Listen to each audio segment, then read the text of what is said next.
scams have been trying to take advantage of people since the beginning of the pandemic, trying to rip people off looking for PPE or masks. And then it was people looking for testing kits. And now it's apparently vaccines. There have been phishing attacks targeting vaccine sites. That's becoming a thing. That's according to a report from cybersecurity firm Palo Alto. But for more on this, let's bring in Christy Wyatt. She's the president and CEO of Absolute Software, which provides security software. And Christy, I understand that you've been watching this space very closely. Describe to us exactly what's happening in the cybersecurity space regarding some of these vaccine sites that everyone are trying to rush to. Sure.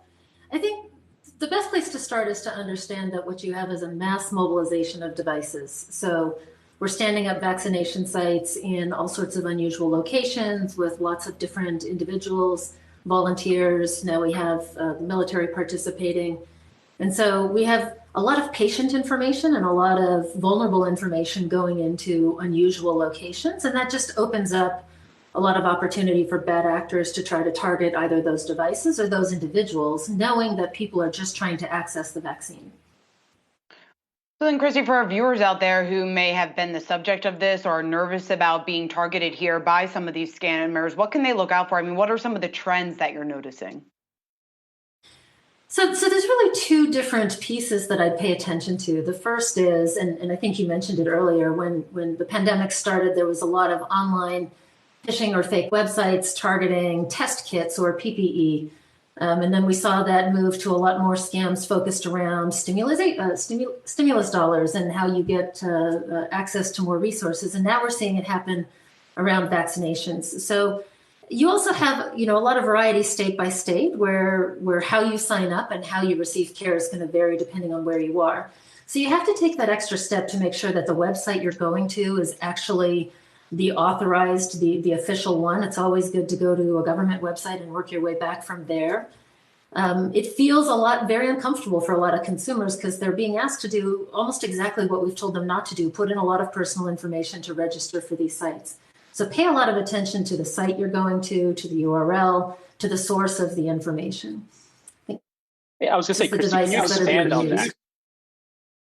Sorry, but I just wanted to ask if you could expand a little bit on the types of things that consumers should be watching out for as they look at these sites. Obviously, we're being asked to put in information about even our health histories in this case. Are there certain red flags that consumers, or not consumers, but everyone should be watching for when they're trying to register online for these vaccines that would say this might be a scam? Absolutely. So any authorized registration process is not going to ask you to email in information. Pay a lot of attention to the clicks that you click on to click through. You can always kind of go and search for that location in a separate browser from a separate place to make sure you get to the same place.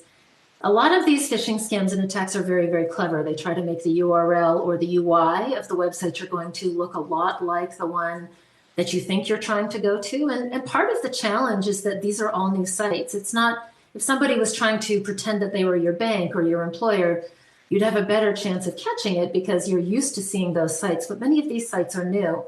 So really pay attention to where you are in the information that you're being asked to input into. And also, what device are you being asked to use? It's really, really important that we're paying attention to the security that's installed on these devices that's protecting this information.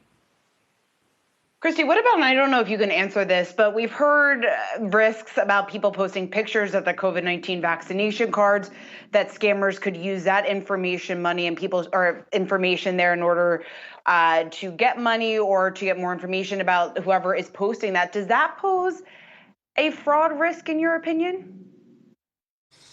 Again, I think anytime we have a situation where we're mobilizing a lot of data in unusual places, there's going to be an opportunity for fraud. So, for example, if there's a vaccination site that's set up in a church or a gymnasium or a stadium, and that situation is connected or disconnected, if that device becomes compromised in some way, that device could be capturing information that it's and leaking it where it's maybe not supposed to be going.